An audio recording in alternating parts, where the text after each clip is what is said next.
Hello, Namaste. Welcome to Authors Talk by Krishna. The Ayodhya Alliance की Hindi translation में आप सभी का स्वागत है।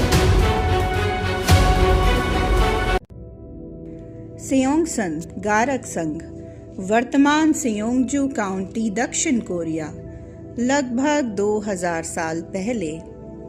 लकड़ी की तलवारों की खनक धुन भरे प्रशिक्षण प्रांगण में गूंज उठी जब सेयोंगसान में भोर हुई, जो कि किम सोक के ग्युमवान जैसी 7 सदस्यीय गारक संघ की एक रियासत थी। 13 वर्षीय तल्हे ने अपने गुरु हुआन के साथ जमकर मुकाबला किया। उसका छोटा कद आश्चर्यजनक फुर्ती का दिखावा कर रहा था, क्योंकि वह उस वृद्ध के हमलों से बच रहा था।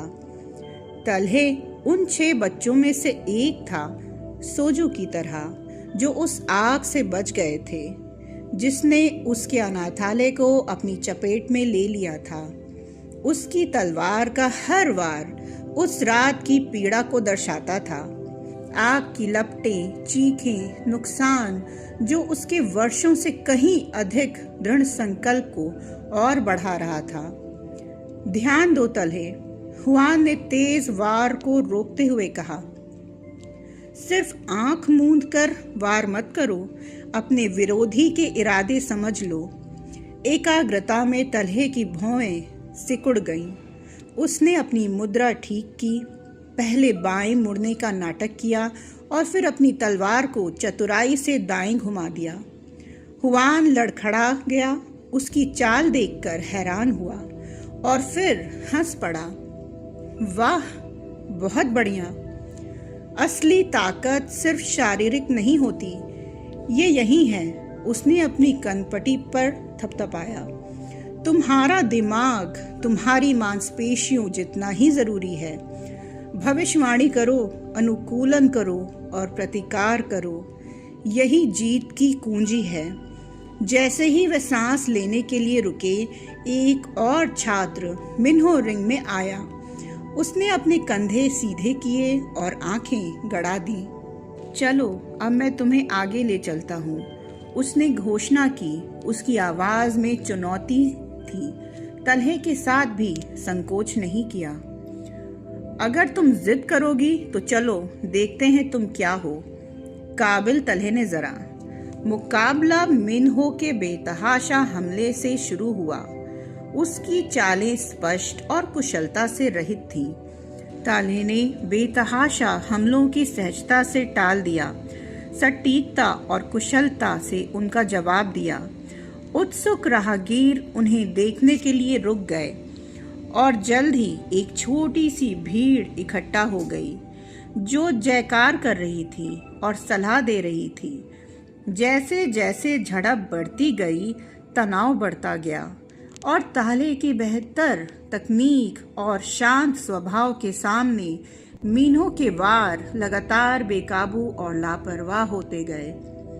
फिर एक अंतिम निर्णायक युद्धाभ्यास के साथ तल्हे ने मिन्हो की लकड़ी की तलवार को जमीन पर गिरा दिया। दूसरे राउंड के लिए तैयार हो? तल्हे ने उकसाया। उसकी विजयी मुस्कान साफ दिखाई दे रही थी। यह एक दिन के लिए ही काफी शर्मिंदगी झेल ली है। बहुत आग है मिन्हो, हुआन ने घबराए हुए लड़के के कंधे पर हाथ रखते हुए बीच में कहा। लेकिन तुम में नियंत्रण की कमी है। तुम बैल की तरह दौड़ रहे हो, खुद को खुला छोड़ रहे हो, तल्हाई की तरह। आगे की कार्रवाई का अंदाजा लगाने की कोशिश करो। देखो वह कितनी दूर आ गया है। उसी समय सेयोंगसान का सरदार जंगसू आंगन में आया। ग्युमवान के सरदार किम सियोक, जिनसे लोग डरते नहीं बल्कि प्यार करते थे, के विपरीत जंगसू की उपस्थिति ने तुरंत सम्मान पैदा कर दिया, जो डर की सीमा तक पहुंच गया था। सुबह का सूरज उसकी अलंकृत वृक्ष पट्टिका पर चमक रहा था। जब वह उस दृश्य का जायजा ले रहा था, अबे ओजी, क्या आपने मुझे हुआन की निहत्ता करते देखा? तल्हे मुस्कुराया, अपने पिता की स्वीकृति के लिए उत्सुक। जंगसू ने देखा कि उसका दत्तक पुत्र हुआन के साथ फिर से अभ्यास कर रहा है, और जब तल्हे ने एक कुशल प्रहार किया तो उसने जोर से तालियां बजाईं। अच्छा प्रहार किया, तुमने स्पष्ट रूप से अभ्यास किया है।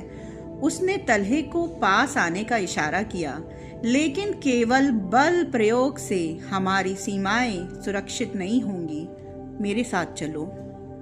वे ऊंची प्राचीरों के किनारे किनारे चलते रहे। नीचे घाटी का नजारा दिख रहा था। दूर पहाड़ों की ओर ढलान लिए एक हरा भरा विस्तार। हर मोड़ पर जंगली फूलों के नए नए रंग खिलते दिखाई दे रहे थे। उनकी खुशबू पक्षियों के गीत के साथ मिलकर फूलों से महकती हवा में घुल रही थी। बताओ तल्हे, जंगसू ने पूछा, जब तुम हमारी जमीनों को देखते हो तो तुम्हें क्या दिखाई देता है? तल्हे की आंखें पैनी और आकलन भरी हुई पूरे परिद्वेश पर घूम रही थीं। पिताजी, मैं एकता के लिए उपयुक्त क्षेत्र देख रहा हूँ, न केवल हमारे गारक संघ की 7 विखंडित रियासतें, बल्कि 3 राज्य भी। सभी को एक ही केंद्रीकृत शासन के अधीन लाया गया है।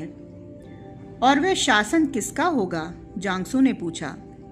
मेरा, तल्हे ने बिना किसी हिचकिचाहट के सीधे खड़े होकर जवाब दिया। मैं ही उन्हें एकजुट करूंगा और इस झगड़े को हमेशा के लिए खत्म कर दूंगा। जांगसू के होंठों पर एक मुस्कान की झलक उभरी, जो उसके दत्तक पुत्र के साहस पर गर्व को दर्शाती थी। हालांकि वह मूल्यांकनात्मक भाव बनाए रखता है, एकीकरण इतनी कम उम्र के लिए एक महत्वाकांक्षी सपना है। लेकिन याद रखना, बड़े से बड़े विजेता भी समझते हैं कि संयम बहादुरी को कमजोर कर देता है। कूटनीति के जरिए साझेदारी बनाना उतना ही जरूरी है जितना कि प्रत्यक्ष विजय। घुटन भरे हॉल में एक अंतहीन परिषदीय बैठक चल रही थी। तभी एक डेगायन राजनयिक द्वारा दोनों राज्यों की सेनाओं के बीच संयुक्त प्रशिक्षण अभ्यास के सुझाव पर तल्हे के कान खड़े हो गए। अपने पिता की ओर झुकते हुए तल्हे ने धीरे से कहा, ऐसा सहयोग हमारे लोगों के बीच संबंधों और विश्वास को मजबूत कर सकता है। लेकिन हम ये कैसे सुनिश्चित कर सकते हैं कि वे भी हमारे गठबंधन को उतना ही महत्व दें जितना हम देते हैं? जांगसू ने उस नौजवान की गहरी समझ पर सहमति से सिर हिलाया। जैसे ही वे कमरे से बाहर निकले, वे तल्हे के पास झुक गया। उसने फुसफुसाते हुए कहा, तुम्हारी रणनीतिक सूझबूझ काबिले तारीफ है, लेकिन याद रखो, बातचीत में सूक्ष्मता जरूरी है। अपनी बात को ज्यादा तूल देने से दूसरे सतर्क हो जाते हैं और आपका रुख कमजोर हो जाता है। जाहिर है अभियोजी तल्हे के मन में संभावनाओं और आकांक्षिकताओं के विचार उमड़ पड़े। एक दिन इन छोटे मोटे राज्यों पर हमारा वर्चस्व निर्विवाद होगा, खासकर उस सिसकते किम सूरों पर। उसने मन ही मन कहा। सोजू के बारे में सोचते ही उसकी मुट्ठियां भींच गईं। उनका इतिहास जटिल था। उस रात तल्हे अपने शयन कक्ष से चुपके से बाहर निकला और सियोंगसान के प्राचीर की ओर चल पड़ा। तारों से भरे आकाश के नीचे बैठते हुए उसकी आंखें दूर क्षितिज पर टिकी रहीं। साम्राज्य, युद्ध और विजय के स्वप्न उसे निगल रहे थे। उसे ठंडी रात की हवा का एहसास ही नहीं हो रहा था। वह युद्ध की महिमा के दृश्यों में इतना खोया हुआ था। उसके पीछे बख्तरबंद कदमों की खड़खड़ाहट ने हुआन के आने का संकेत दिया। तुम घर पर बिस्तर से उठकर यहाँ क्या कर रहे हो? नींद नहीं आ रही? बूढ़े योद्धा ने अपने शिष्य के पास आकर खड़े होते हुए पूछा। मेरे दिमाग में बहुत कुछ चल रहा है, तल्हे ने कबूल किया। हुआन की नजरें घाटी के धुंधले विस्तार में तल्हे के ध्यान पर टिकी रहीं। बड़ी महत्वाकांक्षाएं भारी पड़ सकती हैं, खासकर युवाओं पर, उसने अंत में कहा। लेकिन एक महान नेता के लिए सिर्फ शारीरिक शक्ति और रणनीतिक चतुराई से ज्यादा की जरूरत होती है। उसने लड़के के कमजोर कंधे पर अपना कठोर हाथ रखा। बुद्धि और करुणा भी लोगों पर शासन करने और एक स्थायी विरासत बनाने के लिए समान रूप से जरूरी है। तल्हे ने सिर हिलाया। उसका जबड़ा भींचा हुआ था। उसके मन में तलवारें टकरा रही थीं और सेनाएं आगे बढ़ रही थीं। उसने खुद को आक्रमण का नेतृत्व करते हुए देखा। उसके माथे पर एक विजेता का ताज था। उसे यकीन था कि इतिहास के पन्ने उसका नाम दर्ज होने का इंतजार कर रहे हैं। नई दिल्ली, भारत, वर्तमान दिन। मैं दिल्ली के मध्य में स्थित भव्य साउथ ब्लॉक के एक सम्मेलन कक्ष में था, जहां रक्षा मंत्रालय का कार्यालय स्थित है। दीवारों पर पूर्व रक्षा मंत्रियों की प्रेम युक्त तस्वीरें लगी थीं और उनकी गंभीर निगाहें मानो कार्यवाही का अवलोकन कर रही थीं। राष्ट्रीय रक्षा के जरूरी मामलों पर विचार विमर्श के लिए बुलाई गई ये बैठक 1 घंटे से ज्यादा समय तक चली। उसमें भारतीय रक्षा जगत की कुछ सबसे प्रभावशाली हस्तियां शामिल हुईं। DRDO अध्यक्ष, राष्ट्रीय सुरक्षा सलाहकार, MSA और रक्षा मंत्री, और फिर आदित्य पिल्लई थे। वे एक विशाल अंडाकार मेज के चारों ओर बैठे थे, जो महोगनी की लकड़ी से बनी थी और पीतल से जड़ी हुई थी। मेज की चमकदार सतह ऊपर से लटके झूमरों से आने वाली बिखरी हुई रोशनी से जगमगा रही थी।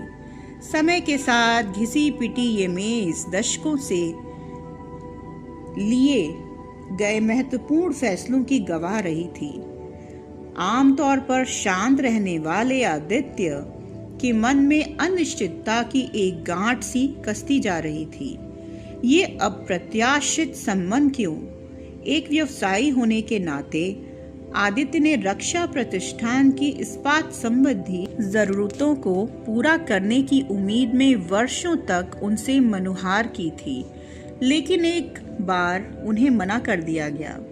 उनकी नज़र में वे एक वाइल्ड कार्ड थे, जो अक्सर असंभव तकनीकों और काल्पनिक चीजों के साथ प्रयोग करते रहते थे। पिल्ले यही सोच रहा था कि अचानक उसकी उपस्थिति तस्वीरों में आदित्य की नजरें उन कठोर चेहरों और सामग्रियों के बीच घूम और मेज के चारों ओर के समान रूप से गंभीर चेहरों में क्यों दिखाई दे रही है।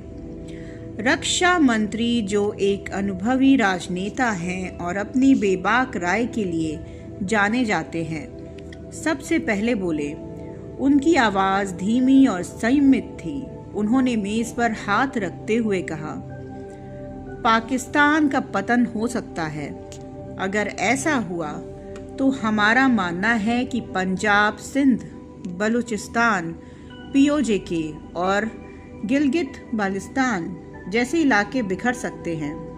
नतीजा, विस्थापित आबादी पंजाब और जम्मू कश्मीर में आ जाएगी, जिससे शरणार्थी संकट पैदा हो जाएगा। बांग्लादेश में भी ऐसा ही हो सकता है। जैसे ही लोगों के मन में इस काल्पनिक परिद्वेष ने अपनी पकड़ बनाई, सन्नाटा छा गया। आदित्य अपनी सीट पर हिलते डुलते रहे और अपरिहार्य निहितार्थों से जूझते रहे। राष्ट्रीय सुरक्षा सलाहकार देवेंद्र ठाकुराल, जो तीखे चेहरे मोहरे और तीक्ष्ण बुद्धि के धनी थे, ने कमान संभाली। हमने इस परिद्वेष का पूरा फायदा उठाया है।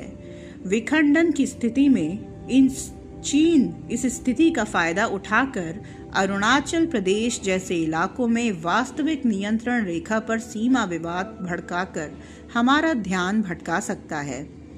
वे कुछ देर रुके और अपने शब्दों के अशुभ संकेत को हवा में ही रहने दिया। सोचिए, चीनी सैनिकों, पाकिस्तानी घुसपैठियों और बांग्लादेशी जिहादी समूहों के खिलाफ कई मोर्चों पर काम करना ये ऑपरेशन सिंदूर के दौरान भी हो सकता था। इसलिए भारत का सतर्क और सोच समझकर कदम उठाया। रक्षा मंत्री आगे झुके, उनके चेहरे पर गंभीर भाव थे। उन्होंने कहा, हम शक्ति के वैश्विक पुनर्गठन को देख रहे हैं जो द्वितीय विश्व युद्ध से पहले के युग की याद दिलाता है।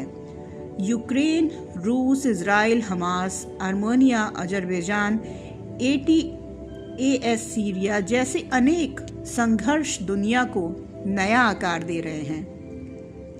वह रुका, उसकी नजरें कमरे पर घूम रही थीं। ये सच है कि हमने रणनीतिक रूप से कठोर गठबंधनों से परहेज किया है। मंत्री का स्वर और तीखा हो गया। लेकिन इसमें कोई शक नहीं है कि संयुक्त राज्य अमेरिका में, विशेष रूप से उनके गहरे राज्य को, भारत को एक कोने में देखना फायदेमंद लगेगा, चाहे ओवल ऑफिस में कोई भी बैठे। उन्होंने दृढ़ता से निष्कर्ष निकाला। वे हमें उनके गुट के साथ अधीनस्थ और बिना शर्त गठबंधन के लिए मजबूर देखना पसंद करेंगे। आदित्य को अनिश्चितता का एक बोझ सा महसूस हो रहा था। वे दशकों से राष्ट्रीय नीतियों और कठिन विकल्पों से घिरे एक कमरे में बैठे थे, एक ऐसी जगह जहां ताकतवर लोग वैश्विक महत्व के मुद्दों से जूझ रहे थे। हालांकि वे एक व्यवसायी थे, उनका आरामदायक क्षेत्र शीर्ष पदों, निर्माण लागत, व्यावसायिक अनुसंधान, उत्पादन कार्यक्रम, लाभ मार्जिन और बाजार हिस्सेदारी के क्षेत्र था।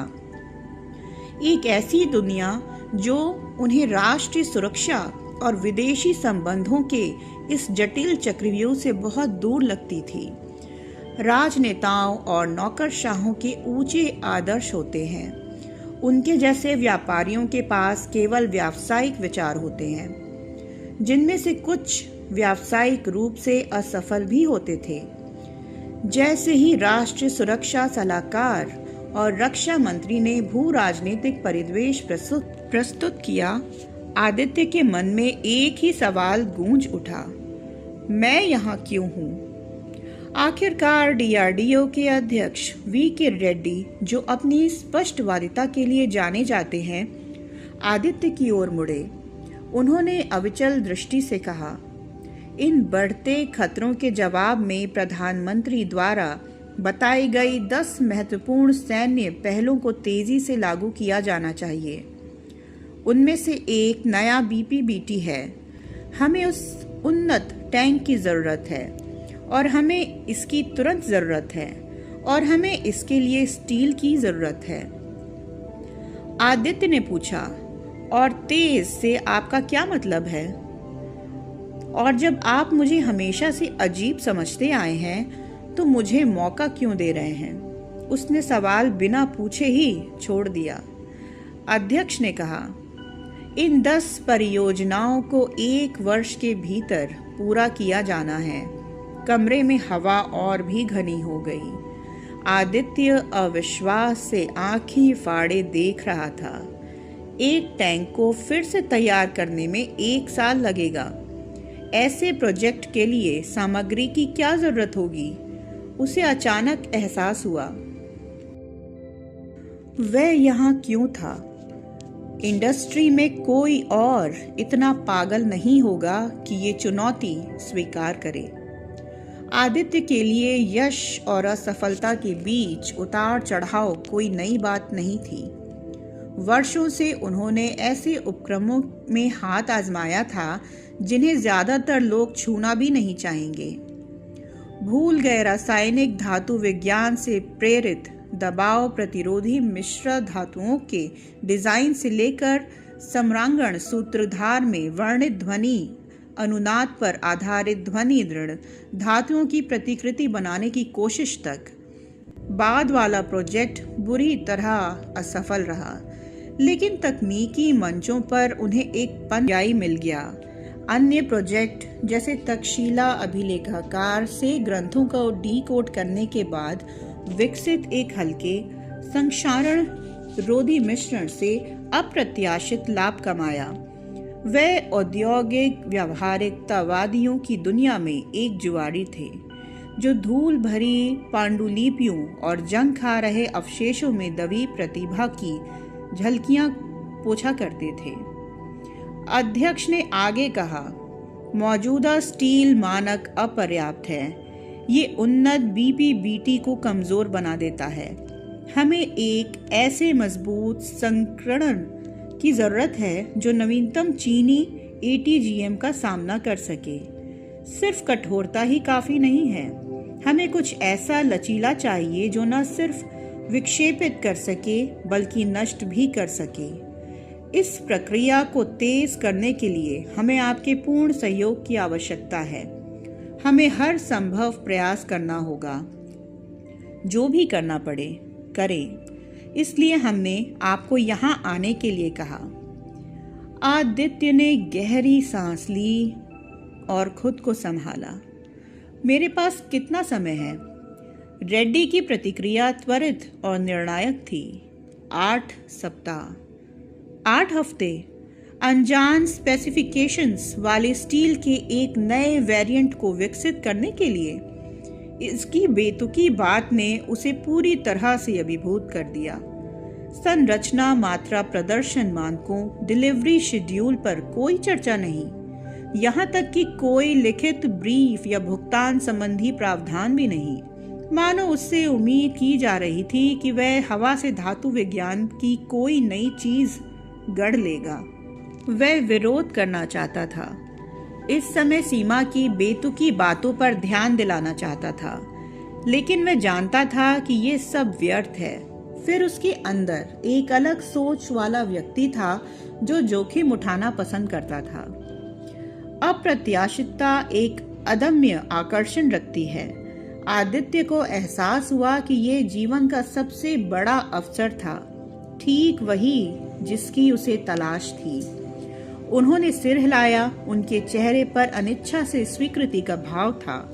वे उठे और बाहर निकलने की ओर चल पड़े। जाहिर था समय की कमी थी। साउथ ब्लॉक का मंत्रियों के चित्रों वाला हॉल उनके पीछे बंद हो गया। जैसे ही वह गाड़ी चलाकर चला, बारिश की छोटी छोटी फुहारें विंड स्क्रीन पर बरसने लगी। तूफानी बादल उमड़ पड़े जो उसकी बढ़ती चिंताओं को दर्शा रहे थे। क्या उसने एक बेतुकी चुनौती स्वीकार करने में बहुत जल्दबाजी कर दी थी? और फिर उसे समाधान सूझा, सोमी किम। हालांकि उसने हमेशा अपने काम घरेलू ही रखे थे, लेकिन इस स्थिति में अपरंपरागत उपाय करने की जरूरत थी। जैसे ही उसने उसका नंबर डायल किया, उसके मन में आशंकाएं उठने लगी। उसके काम की छाया मंडराती हुई दिखाई देने लगी। हाय सोमी, मैं आदित्य बोल रहा हूँ। उसने तुरंत कहा, मुझे तुम्हारी मदद चाहिए।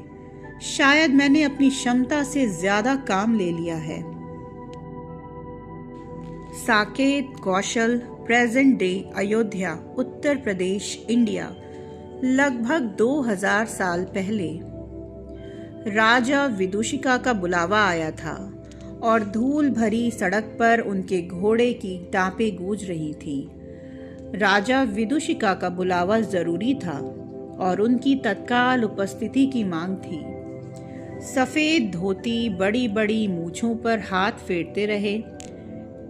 वे एक सुंदर पुरुष थे, तराशे हुए चेहरे और उभरते हुए माथे के साथ, जिस पर एक लंबा सिंदूरी टीका लगा हुआ था। उनकी सुनहरी बालियां उनके लंबे काले बालों में चमक रही थीं, जो उनकी पगड़ी के नीचे घुंघराले थे। उनका सुडौल शरीर, कांस्य रंग एक अनुभवी योद्धा की छवि को पूरा कर रहे थे। उनके चेहरे पर चिंता की एक छाया छा गई। विदूषिका ने उन्हें क्यों बुलाया था?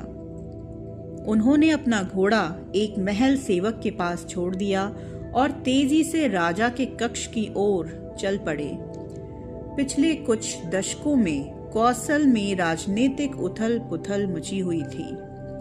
मौर्य और शुंग राजवंशों के पतन के बाद दत्त और मित्र राजवंशों का संक्षिप्त शासनकाल चमक उठा था। जिसे कुषाण राजा कुजूल फड़फिसेन ने समाप्त कर दिया, जिन्होंने विदूषिका को अपनी कठपुतली बनाकर साकेत और कई अन्य क्षेत्रों को अपने अधीन कर लिया। विदूषक पूर्व राजा पद्मसेन के चचेरे भाई का साला था और उसकी सेना में सेनापति के रूप में भी कार्य करता था। दत्त और मित्र वंश के अंतिम दिनों में उसने चतुराई से पाला बदल लिया था। कड़फिसेस ने विदूषिका की चतुराई को पुरस्कृत किया और उसे राज्यपाल नियुक्त किया।